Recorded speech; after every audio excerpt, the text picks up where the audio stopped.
नमस्कार, the news birds में आपका स्वागत है। हमारे साथ बातचीत करने के लिए मौजूद हैं द न्यूज़ बर्ड्स के संपादक वरिष्ठ पत्रकार अरुण पांडे सर। बिहार में देखिए लगातार राजनीतिक गहमागहमी बढ़ती रही है और अभी तक देवेश चंद्र ठाकुर का मामला ठंडाया नहीं था। दूसरा एक और मामला शुरू हो गया है। दिलीप जायसवाल हैं भूमि राजस्व सुधार मंत्री।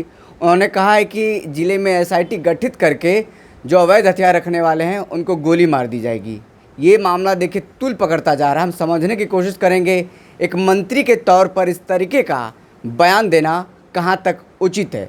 सर, आपने बयान भी सुना है दिलीप जायसवाल का, जो बिहार सरकार में मंत्री हैं। उन्होंने बाकायदा कहा है कि कैबिनेट में पारित हुआ। क्या वाकई में कैबिनेट में पारित हुआ है गोली मारने की बातें इस तरीके के जो कर रहे हैं वो? ये बिहार में ये नीतीश गवर्नमेंट में मंत्री लोग हैं ना, अब बोली की गोली चला रहे हैं जी। कहीं ये बड़बोलापन और सस्ती लोकप्रियता हासिल करने के लिए इस तरह की बयानबाजी करके और अपनी सरकार की पार्टी की ही फजीहत कराते हैं। भला बताइए, कोई कैबिनेट ही कब फैसला लिया? कैबिनेट कोई ऐसा फैसला ले सकता है क्या? तो वो कानून बने हुए हैं। कोई अपराधी से जब मुठभेड़ होता है जी। तो उसका भी एक औचित्य बताना पड़ता है। किसी क्रिमिनल जो दुर्दांत अपराधी हो तो यदि भी मुठभेड़ होता है तो उसका औचित्य बताना पड़ता है। और पुलिस कहती है कि बचाव में जी। अपनी जीवन सुरक्षा के लिए हमने भी जवाबी गोली चलाई। जी। एक कहीं ना कहीं एक नॉर्म्स की बात होती है। अब ये राजस्व भूमि सुधार मंत्री दिलीप जायसवाल, आप सभी जानते हैं कि रुपौली विधानसभा सीट को लेकर 10 जुलाई को उपचुनाव होना है। जी। अब उस उपचुनाव क्षेत्र में वो घूम रहे हैं।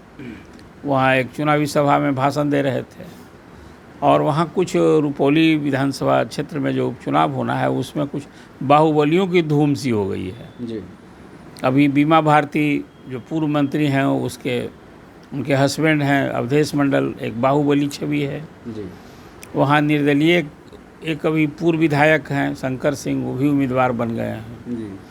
और ये वही इलाका है पूर्णिया लोकसभा क्षेत्र जिसके पप्पू यादव निर्दलीय सांसद चुने गए हैं, उनकी भी छवि बाहुबली है। जी।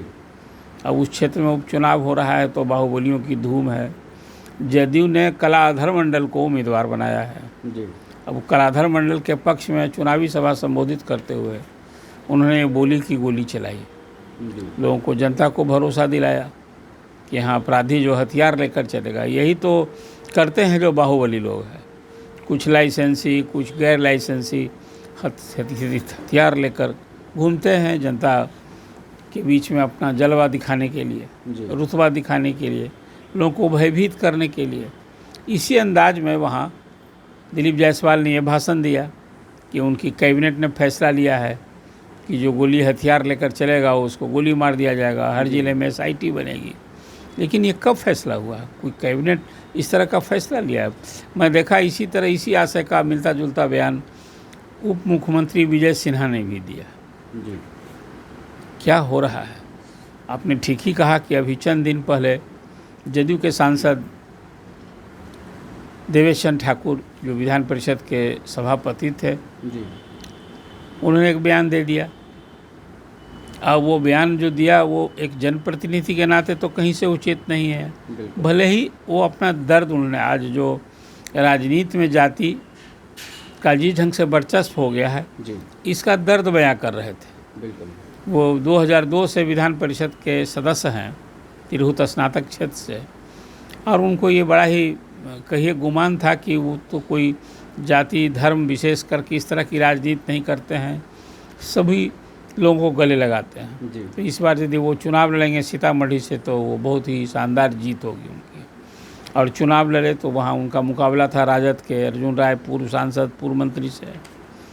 और वहाँ अभी पूरे बिहार में हर पार्टी को अपना एक जात का वोट बैंक बना हुआ है। जैसे राजद का एम22 है जी, यादव मुस्लिम, नीतीश कुमार की पार्टी का है लव कुश, जी, बीजेपी का है अर्बन वोटर्स बैस। जी, ये एक मोटा मोटी आधार है।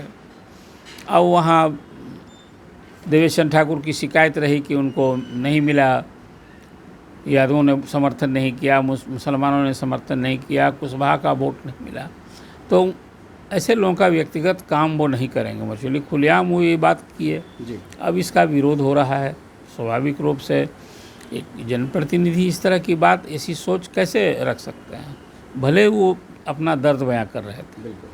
लेकिन ये कहीं से उचित नहीं था। तो इसको लेकर अभी जदयू की फजीहत हो रही है।